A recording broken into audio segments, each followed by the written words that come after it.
আমরা তো গ্রামের মানুষ জানোই তোমরা বন্ধুরা। তো আজকে আমি দেখাবো তোমগরে যে আমরা কোন জল দিয়া মানে স্নান পানি করি বা বাসন ধোয়া কাজগুলা করি আর খাওয়া দাওয়া করি, ওইটাই তোমাগুলোর কাছে শেয়ার করুম যে গ্রামের মানুষে কি জল ইউজ করে, ফিল্টার জল না মিনারেল ওয়াটার না কুয়া পুষ্কুনির জল। তো চলো আমগো পিছন দিকে লয়ে যাই আজকে তুমগড়ে। আর পিছন দিকটা অত সুন্দর না, গ্রামের পরিবেশ যাই হোক না কে লেগা বহুত সুন্দর হয়।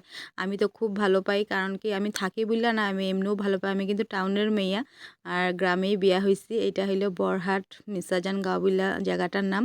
এটা চড়াইদেউ ডিস্ট্রিক্ট, এটা আসামের মধ্যে পড়ে।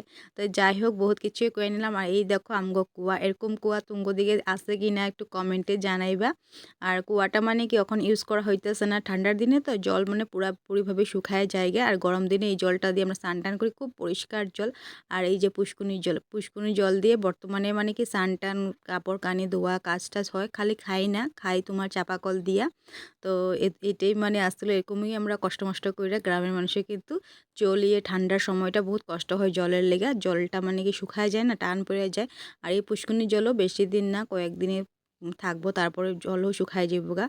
তারপরে অন্য কান থেকে মানে কি নদীর থেকে গিয়ে আনতে লাগবো, বহুত কষ্ট হয় জানো কিনা। আমরা গ্রামের মানুষ বহুত কষ্ট করে জীবনযাপন করি।